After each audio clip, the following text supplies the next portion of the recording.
Hello, and today we're looking at what we would tell our younger selves and how to prepare for retirement when we're in our 40s. Welcome back to When the Fuck Did I Become Old, the fun, edgy and unapologetically honest podcast about the experiences of aging, where, as the title suggests, nothing is off the table. And I'm Jo Parker. And I'm Kev. And interestingly, today's episode is actually entirely shaped around a request we've had from one of our followers. Mm-hmm. So last week we did an episode on lifespan, healthspan, workspan. We did. So in that, some of the things we talked about were about how to look after yourself and extend your healthspan in retirement.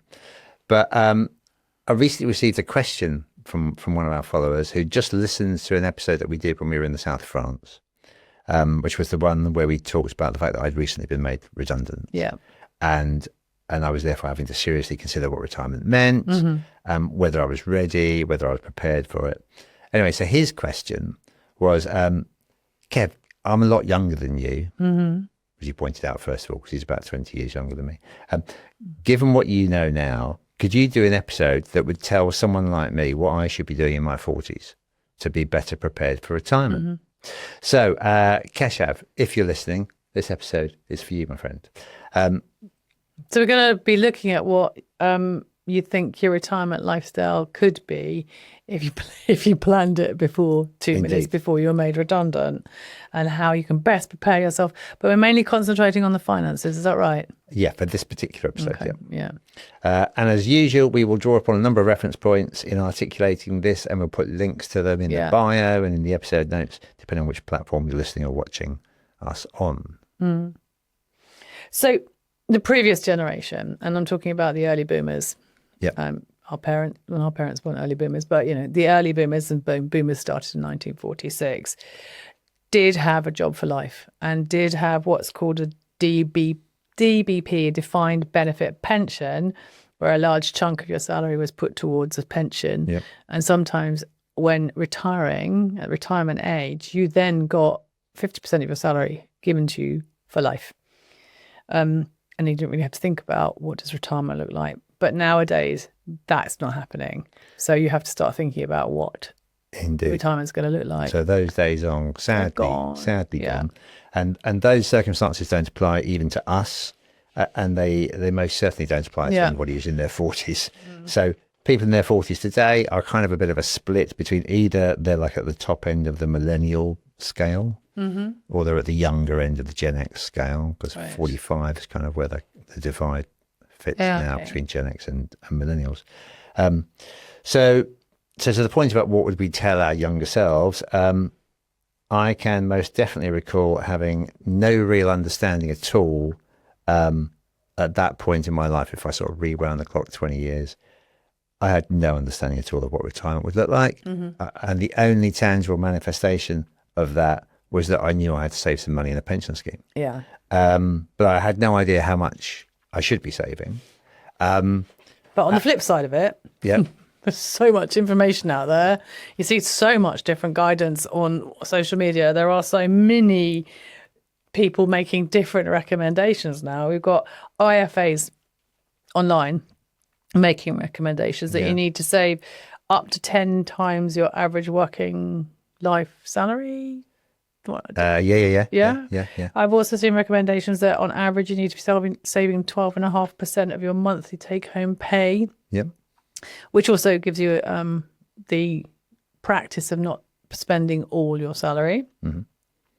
And I've also seen the 50-70 rule, which suggests that you should aim for an annual income that is between 50 and 70% of your working income.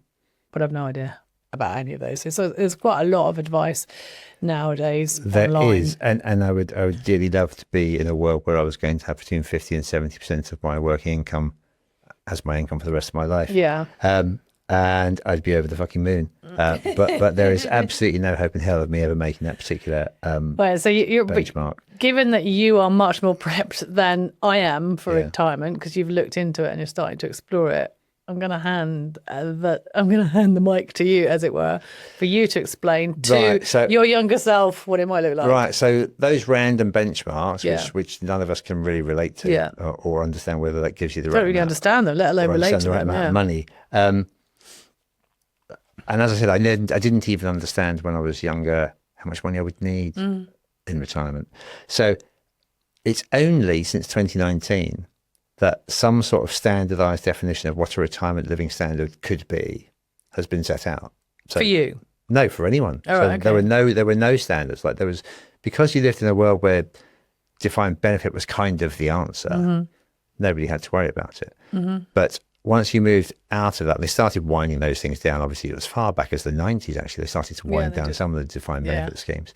But the issue about how do you motivate people to save and how much should they save, nobody knew what the answer was or how to measure it. So eventually, 2019, a bunch of standardized retirement living standards were actually launched by Pensions UK. Okay. In partnership with a thing called the CRSP, Centre for Research and Social Policy in Loughborough Uni. And those standards gave you a really practical picture of exactly how much money you needed to live a particular type of lifestyle. And they have defined 3 retirement lifestyles: minimum, moderate, and comfortable, which are now used as a financial benchmark to assess to what extent are people capable of saving to achieve that. Yeah. And so these are actually really useful. And we're going to go through these with you today, because when you go through them in a bit more detail, it makes it really tangible and makes it, you can kind of get it. But quick summary up front of where that leaves you is that they create these lifestyles with a budget essentially against each of the categories: food, household bills, transport, social activities, hobbies, etc. The minimum level of lifestyle that they say somebody should have in retirement to survive one person household, they say 13,900 is the minimum per annum that you would need to spend to have a minimum level of lifestyle. And for a couple, 22,500. The moderate level, £32,700 for one person and 45,400 for two. The comfortable level, 45,500 for one. That's quite chunky. That's quite chunky. And 62,700 for two for a couple. Right. So we're going to get into that in more detail, but that just gives you a clue that they're saying for you to live a lifestyle, you need to be spending this much money. And well, you will be spending, not you need to be spending. Nobody ever told me that. No. Nobody knew that. And so until that's like 7 years ago, prior to 7 years ago, that didn't exist as a benchmark. Right. So the fact that they created that when I was 55, thanks very much, it's a bit late, but better late than never. So somewhat alarmingly, when you go, well, okay, if that's what the target is then to achieve a certain type of lifestyle, to achieve an income of that size, if you then look at, well, okay, how is the UK population doing in terms of saving to get to that target? They assessed that only, about 82% of the working population would reach the minimum. That's quite a worry. So, well, there's most. No, but what I'm saying everybody, is, the minimum doesn't give you a particularly good lifestyle. No, it's a bit of a it's tough. Harsh lifestyle. Yeah. They think based on current levels of saving in the economy, 23% could reach the moderate standard of retirement income, but only 9% will be able to afford a comfortable level of retirement. Right. And the problem with all of that, and I speak from some first-hand experience here, is that reality is not where people's heads are at, right? So that's not my expectation. And it's not the expectation of a lot of people out there. A lot of people out there will think, oh no, I can achieve the moderate or I can achieve the comfortable. The reality appears to be you can't. And without a higher level of saving across the economy from individuals, there is a risk that most people are going to face a significant drop in income when they stop working, and will be disappointed with the style of standard of living that they can actually afford in retirement. It's a bit depressing, but so you've given us a table of what to expect for these lifestyles. I mean, and you can go into them in a bit more detail. UK pensions have given us a table. UK pensions. So we're going to look at a couple. Because that's what the minimum, the moderate, and the minimum, and the moderate. So and what they really mean.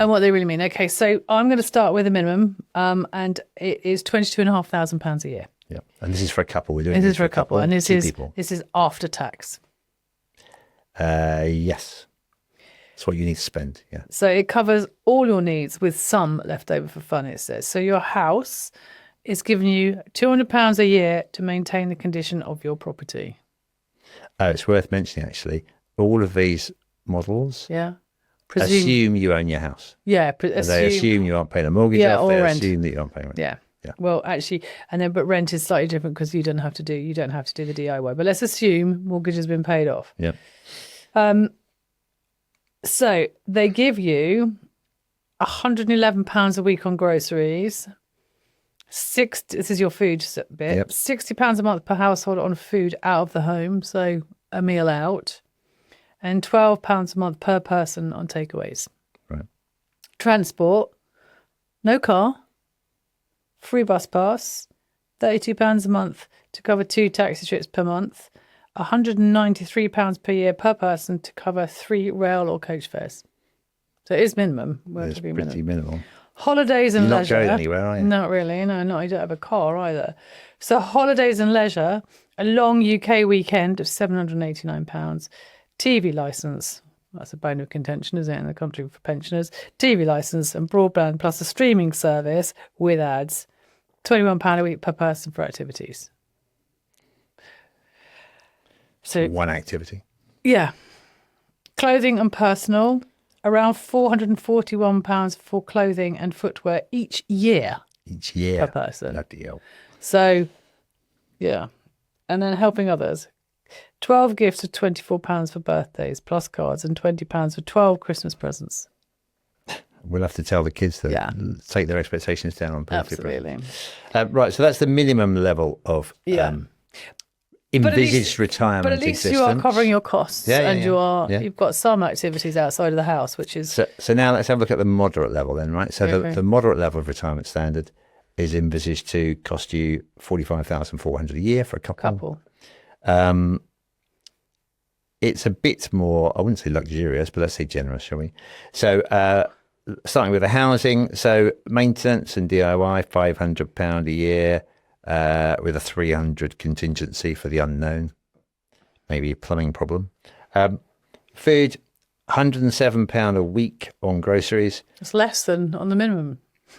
I know, but that's because they're going more, I think, with takeaways and food out. So £66 a week for food out of the home. Okay. So there you go. There was only £60 a month on the lower level. Yeah. £22 a week for takeaways a week. Really? Wow, okay. Wow, okay. Right. So we don't do takeaways, so we could £88. No. Yeah, okay. £110 a month to take others out for a monthly meal. We don't need to do that. We can just take ourselves out. Transport, they assume you're running a 3-year-old small car, replaced every 7 years. £23 a month for taxis, £112 for rail fares a year.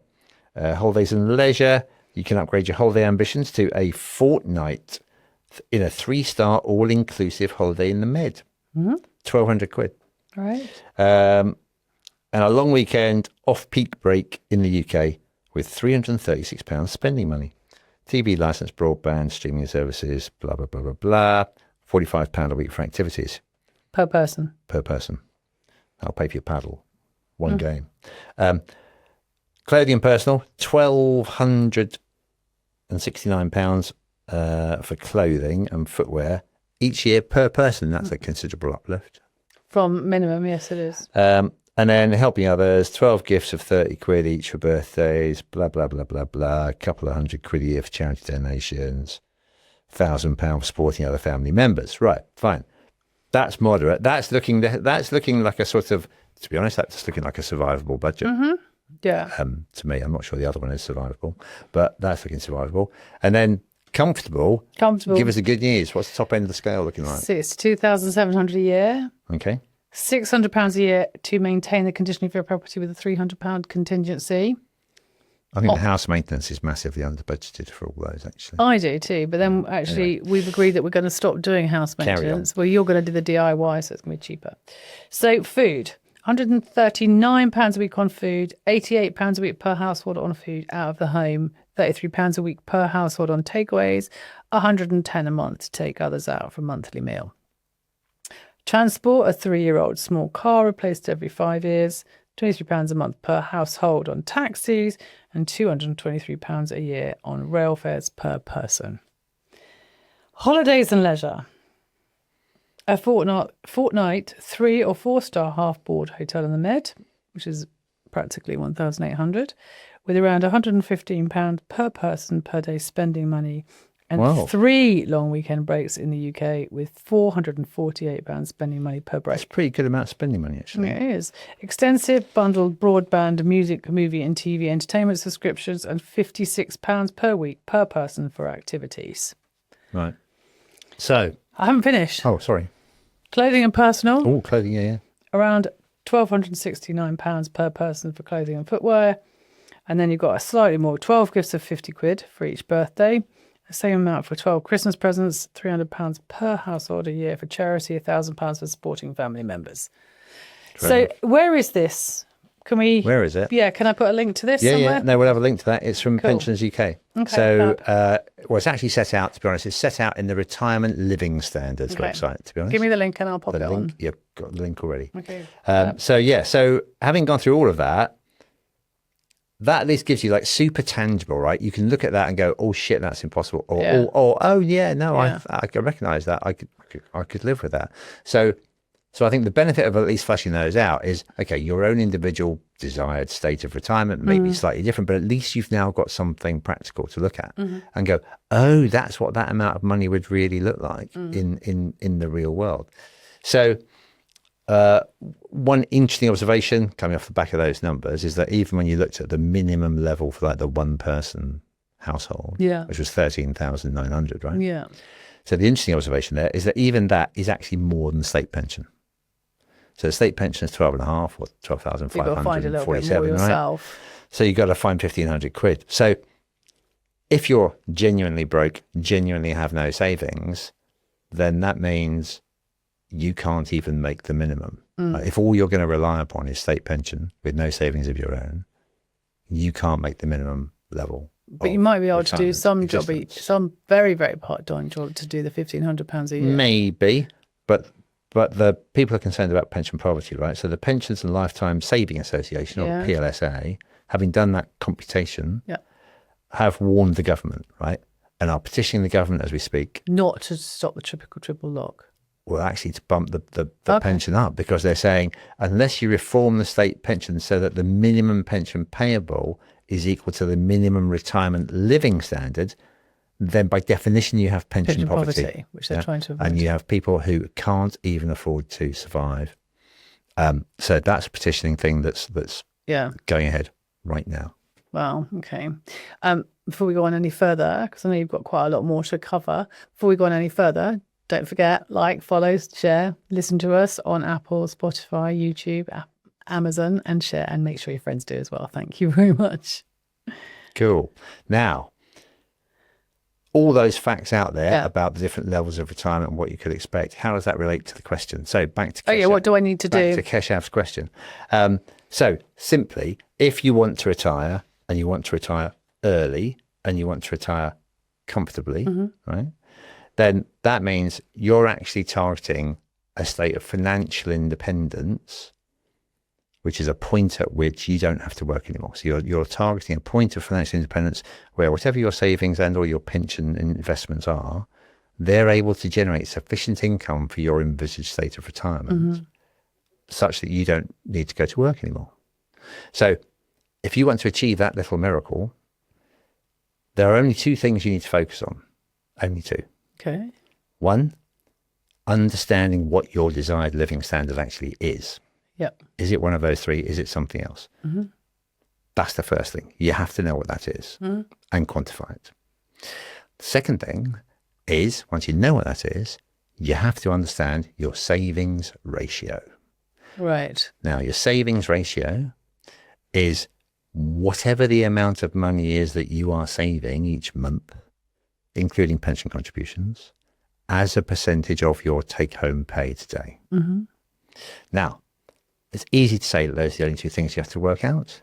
It's actually quite hard to do. But to give you an illustration of what the savings ratio thing really means. So at one end of the spectrum, the savings ratio, if your savings ratio is 0, you're not saving anything, then that means that at pension age 67, you're entirely dependent upon the state pension, which means your total income is 12,547 if you get maximum pension. And that's below the currently modelled minimum level of retirement for a single person. Now, if you're a couple, okay, you might just about make it because you'd both be coining in 12,547, call it 25 grand. And that's slightly above the modelled illustration of a minimum living standard of 22,500 for a couple. But I'm guessing that's not where you want to be. You'd really like to be somewhere else. You'd like to be saving more money, and you'd like a higher standard of living when you eventually get to retirement. Now, to work out what the right number is, a couple of tools here. There's a fantastic graph that's actually used by a financial advisor called James Shack. He's got his own YouTube channel. Okay, well, the link is in the bio or in the episode description. Yeah. So we will give you a link to that because he's got a brilliant graph. Which I'm not going to attempt to describe, but I've got it here. But it is fantastic. And in there, he models the point at which you achieve financial independence. Now, everybody makes assumptions. He's making a bunch of assumptions. Yeah. You may not agree with them, but he's going with the old 4% rule where he's modeling financial independence as, like a portfolio or a net worth that's 25 times your annual expenditure, which is the 4% rule. Can you explain the 4% rule? I can have a go. Thanks. I'm not an IFA. Okay. So there's a model that's been around for a while that basically says if you have a bunch of assets and you withdraw only 4% per annum, you will never run out of money. Right. So now the reason for that is that the asset growth of the residual 96%, you take 4% out, you've got 96% left, yeah? Yeah. If you're modeling real asset growth over years, on average, the stock exchange, all global stock exchanges have given a return of at least 5%. So you should inflation save 4% since 1900. No. You have to be able to survive on 4% of the assets that you have in your portfolio. Right, that's your income for the year. Yeah. So if you had a £10 million portfolio, it'd be fine, right? Then you take 4% of that, or £1 million portfolio, take 4% of that. Now, £1 million, 4%, 40 grand. Yeah. Right. So if you wanted to I live could do it on 10. Well, there you go. Million. So anyway, so he's got this graph. He also assumes the 5% real return thing because, as I mentioned, since 1900, all the stats for all the stock exchanges around the world indicate that on average, if you're investing in equities, you will get 5% real return over inflation per annum in the last 125 years. Okay. Anyway, so we'll put some links in there. There's also a fantastic retirement calculator from a place called Net Worthify. But I played with this last night, actually, and it's really brilliant. I wish I'd found it about 10 years ago because it's a bit late now. But it's a really brilliant way to model your level of saving, your desired income in retirement, and then it tells you how many years it's going to take you to get there. Wow. Which makes it really, really, really simple. How many years is it going to take you to get there? I'm not going to tell you. But like I say, I wish I'd found out 10 years ago because it would have been a damn sight more useful. Anyway, so the bottom line in all of these things is that whatever you're going to live on, if you can learn to live on less and save more, then clearly you're going to achieve financial independence faster, right? Yeah. And if you can get used to spending a little bit less before you retire, then that makes it easier to spend less after you retire. So spending less in order to save more becomes a really, really key thing to prepare for. Spend less now, save more, accelerate your time to financial independence. Now, the trouble is that spending less is not very sexy. It's very easy to get excited about finding investments that pay a higher rate of return or trying to find some bizarre offshore, tax haven. But unless you literally are going to move to Dubai or some other tax haven or Monaco, then quite frankly, getting more returns out of your investments is not that easy. Spending less, really easy. Just don't spend the money. Yeah. So if you really care, you can't control investment return. That's out of your hands, right? But you can control how much you spend. Yeah. And therefore, how much you save, because you can choose to spend less of the income you have now and save it. So just in wrapping up that little section, as was probably evidenced there, I am not a financial advisor, but there is no substitute in this space for getting good, professional, independent financial advice. So if you want to make decisions in this space, then whatever the suggestions are that we're discussing here, don't forget they aren't financial advice, and you do need to consult an independent financial advisor. But we will put the YouTube link and the link to that. What's it called? Net Worthify. Because he is a financial advisor, so we can give you a link to that. There's a lot of financial preparation at 40 to get ready for retirement, isn't there? And I just want to have a quick look before we go any further. Is that actually that book, Early Retirement Wanderlust, also has some suggestions. It does. Go back to that suggestion. So they recommend that actually as soon as you can, eliminate your debt. So pay off your car loans, personal loans, credit cards, and mortgages. Yep. That will then make the saving process absolutely, because it means that you don't. Well, A, that's no longer a burden on your income before you get to retirement. But B, it's not a burden in retirement either. Yeah. And then avoid inflation lifestyle inflation. So when you get your pay rise, you don't necessarily need to expand your lifestyle. So pay rise, bonus, you don't need to go out and get the fancy car and Prada handbags and Prada suits and, massively expensive holidays.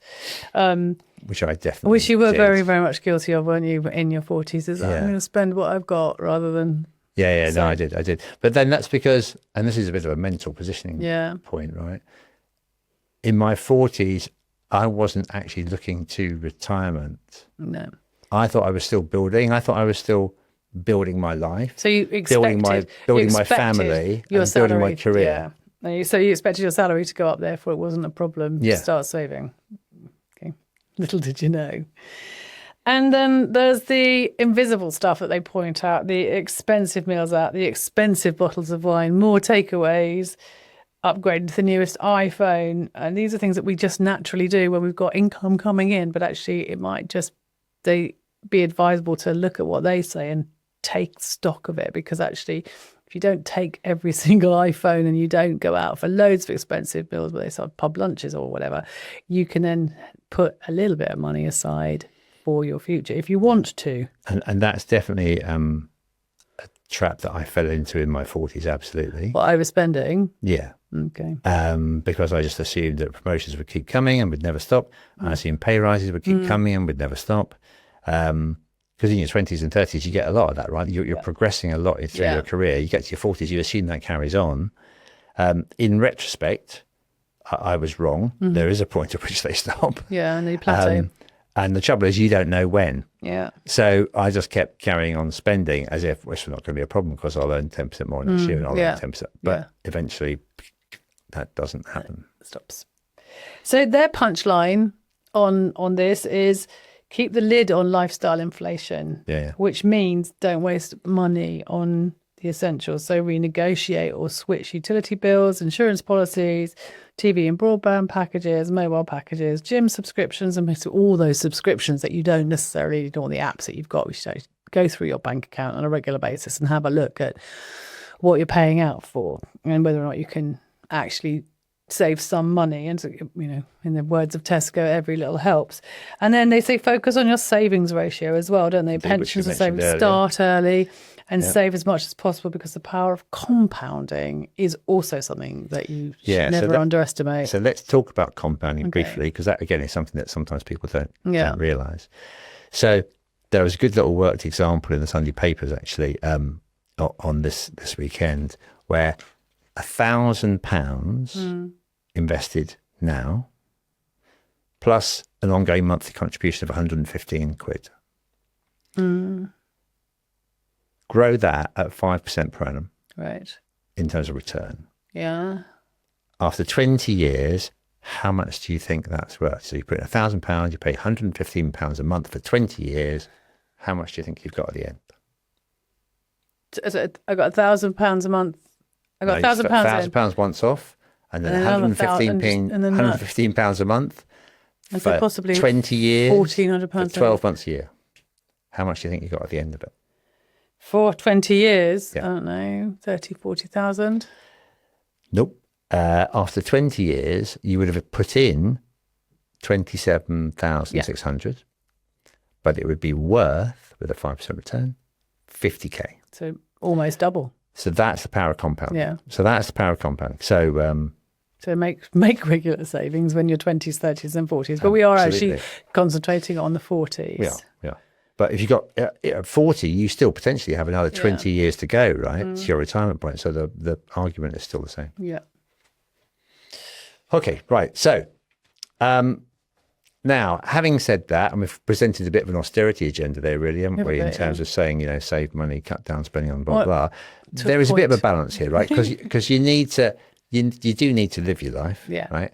And you don't want to just wish your life away. Waiting for retirement, which might never happen. Yeah. So that balance as to how much you save, etc., it's a personal thing. You need to live your life. There are going to be, especially in your 40s, actually, and 40s and possibly even 50s, there are going to be unexpected circumstances that take place for you, right? Yeah. Invariably in relation to family. Yeah. And children, sometimes parents. Yeah. So there is a time for spending, but there is a time for saving, and that deeply personal balancing act is something that each person just needs to find for themselves. So let's assume you've got to that point, right? You've understood your savings ratio. You've decided how much to put away. You're following that for a period of time.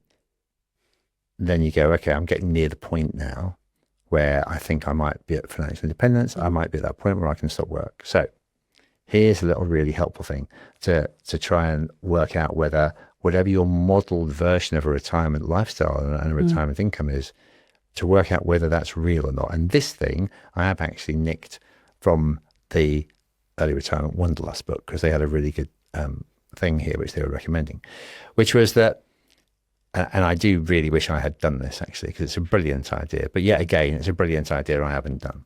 But Brilliant. And as a result of me having not done the thing I'm about to explain, I think I'm in for a particularly unpleasant awakening sometime in the middle of 2027 when the shit really hits the fan. Okay. But it's about this. It's about actually dry running your retirement budget. Yes. Right? And so what they mean by that is that whatever you characterized your envisaged retirement income to be, right? Whether it's one of the three modeled incomes or whether it's your own private version of your retirement and what that looks like, once you know what you want that to be, and when you think you're getting close to achieving, live it for a year. Live it for a year. Right. Wow. Now, this is genius, personally. I think this is absolute genius. Because, simply put, they say, put a monthly budgeting process together, split your number into 12, right, in a spreadsheet. What buckets you put it in, you could use the 6 buckets that are in the model. So the model from the Retirement Living Standards has 6 buckets. In the case of the Early Retirement book, they only had 3 buckets. They had a bucket of each, in each month, they had 3 buckets. A fixed cost bucket, which had things like utilities, home insurance, car insurance, council tax, all that sort of dull stuff. They had a weekly living expenses bucket for things like food and petrol and eating out. And then they had a contingency amount for stuff you haven't planned, whether that's an unexpected repair or an MOT or a birthday or something. Yeah. But nevertheless, they say, cut the money in 12, live on that for a month. A month or a year? Oh, a month. A month. Right. Do a little checkpoint at the end of the month. Yeah. How much did we really spend? Oh, we spent a little bit more than we thought we were going to try and spend. Only $3,000 a month. We spent $4,000 a month. Well, okay, why did you do that? So run the budget, do a monthly checkpoint, and have a go at trying to work out, well, okay, why is it over? What's the variance? Why is there a variance? Why did we spend more? And which bucket was it in? Which bucket went heavy? And why did that happen? And if you can do that for a year, then you know, actually, do you know what? That budget that we invented, works or doesn't, that we thought that we could live on, we fundamentally got it wrong, and we can't. Or, well, we could, but we're going to have to make some changes to our lifestyle to enable that to be true. So if there's any project managers listening out there, you're going to absolutely love this. Plan versus forecast is bread and butter for project managers. It's the sort of thing that gets us very excited. We've probably already got spreadsheets with variance analysis at the end, which we can do that with. So running that across the year, seeing your total actual spending, your original budget in a big spreadsheet, job done. Brilliant idea. And also then tells you, actually, shit, we're not quite ready, if that's the case. Yeah. Right. Oh, maybe we're going to need a few more years because we actually can't live on that number. Yeah. So that's brilliant. And I thoroughly would recommend it. And I wish I had done it. Now, I haven't finished it yet. I've had a go at trying to put together a specimen target budget, haven't I, for retirement? Yeah, well, you could have done that a year before you had retired, but you didn't actually want to face it. Right, so that's because when I suggested things, you did it over a year ago, and you didn't want to do it. I put it together a year ago because I suggested little savings, and you're like, "That's not going to help. Right. That's not going to help. That's not going to help." So, but I put it together, and it was such a large number. You stopped looking at it. It was clearly a number I was never, ever going to be able to fund on an annual basis. No. And then we had a row about it. We did. And I've never looked at it since. No. So there was it was all too depressing. So so I do need to go back to that because the real world's going to kick in next year, right? And I need to work out how to live on a small amount of money. Anyway, so, right, let's take a little breather for a moment, shall we? That is a hell of a lot of stuff that we have covered today. Across dimensions of understanding your intended lifestyle in retirement, being able to trim your expenditure, maximize your savings ratio in the path to retirement so you can get there when you want to in a fashion that you believe is comfortable for you. We've talked about how to actually live on whatever your retirement number is and how to track it and monitor it. Yeah. So you're all set to go now. You've got the information. Off you go. Make it happen. I hope that's given you all something to think about. Some of these actions are very real and very here and now, right? For people listening to this, you can go do a lot of this stuff now. You could have done it. I wish I had done it. And if you do it, it can actually make a big difference to your future, right? So if any of you have any tips you want to share around this topic, obviously, feel free to DM us, comment on the episodes on the platforms on Spotify, YouTube, and Apple. And I think that's a wrap. That is a wrap for this week, really. So rest assured, we will continue to give you glimpses into our own life journey. And in the meantime, enjoy your weekend, and we'll see you again next week for something completely different.